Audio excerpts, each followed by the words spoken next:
Hello Scorpio, Sun, Moon, Rising and Venus signs. Kamusta kayo? Sana po ay nasa mabuti kayong kalagayan. Welcome back po sa Star Tarot. Kung bago kayo rito, welcome din kayo. Thank you for your support. I truly appreciate it. God bless you all po. Scorpio, pauna mensahe ninyo is for general life. So we have Knight of Pentacles. Ayan, so Pentacle energy is the slowest energy, mabagal to. Kaya kung meron man kayong mga, kunyari, mga planong gawin, mabagal ang transition, mabagal yung pag-implement ng mga to. Si Knight of Pentacles then, this is also something na parang merong mga offers sa inyo sa ngayon na maybe related sa pagkakaperahan, related sa investment, related sa trabaho, sa career or business, mga opportunities, mga ganon, maaari, no, na you will be considering those offers, pero hindi kayo yung sobrang excited, no, na simulan or i-grab ang opportunity na mga yon, yung ganon. You are going to think about it, no, pagpaplanuhan ninyo, pag-iisipan ninyong mabuti, magre-research kayo, yung mga ganon, at hindi kayo yung you will not be rushing to jump into something dito, no, na not porke ino-offer sa'yo, kukunin mo agad-agad, 'di ba? Without thinking, without pagdidiskarte, without pag-iisip, no? Kaya napakaganda kasi you are taking precautionary measures. You are being cautious in everything that you will do sa ngayon. Kaya good luck sa iyo dyan. Sa inyong money, career, and finances, we have Ace of Cups. Wow, napakaganda.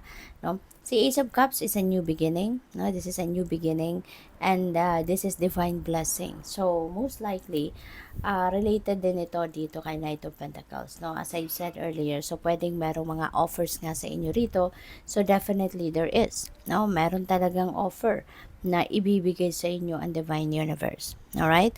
Meron talagang offer na ibibigay sa inyo ang universe sa ngayon, and these are the blessings, no, coming your way na related sa pera. Kaya pwedeng meron dito mga financial blessings na pwedeng dumating sa inyo. Pwede rin na merong mga return of investment, talagang merong cold cash na pwedeng dumating sa buhay ninyo sa ngayon. Pwede rin na merong mga financial opportunities sa trabaho, career, business opportunity, business offers, mga ganon ang pwedeng dumating sa buhay ninyo at this time. So, at ang maganda rito, no, hindi lang yung mga blessing na to hindi lang enough para sa iyo, no? Ang dadating. But you will be blessed with more than enough, no? Na talagang makakatulong ka din sa iba, makakapagsimula ka ng bagong ganap sa buhay mo, yung mga ganun ba. So, there is abundance, no? There is prosperity coming your way. So, napakaganda. So, pagdating naman sa inyong mga relationships, we have Four of Pentacles. Ayan. So, baka, no, ang iba sa inyo rito is in control of your relationship, is in control of your person. Parang ang napipick up ko din dito, baka ang iba sa inyo, kinokontrol ninyo ang inyong person, pwedeng ganon, or even sa friendship, no, or even sa mga kapamilya ninyo, baka kayo yung sinusunod, kayo yung nagsasabi ng kung anong dapat nilang gawin, parang ikaw yung captain of the ship, no? Parang ganon. So, maaring yun ang ganap ng iba sa inyo rito. So, yun din na napipick up ko dyan. So, final message ninyo. Tingnan natin kung ano. And before that, I would like to say thank you, no, sa lahat ng nag-subscribe na sa aking channel. And if you haven't subscribed yet, please subscribe na po sa aking channel. Thank you. And sa mga hindi nag-skip ng ads, maraming salamat din for your time and support sa channel. And sa mga nalaglag. Sa mga nagpapadala ng super thanks po, maraming salamat din.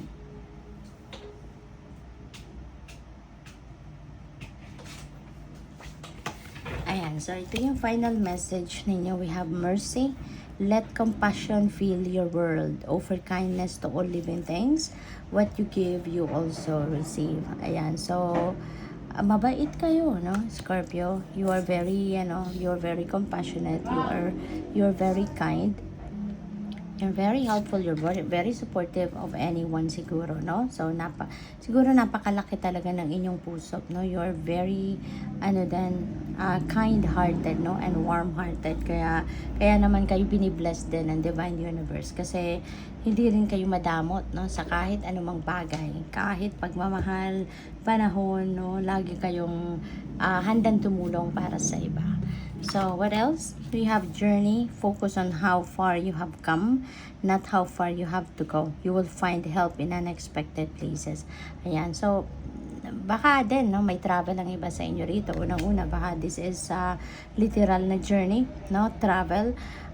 Nagagawin ang iba sa inyo rito that could be related to pasyal, siguro trabaho, no? Negosyo, pwedeng ganon.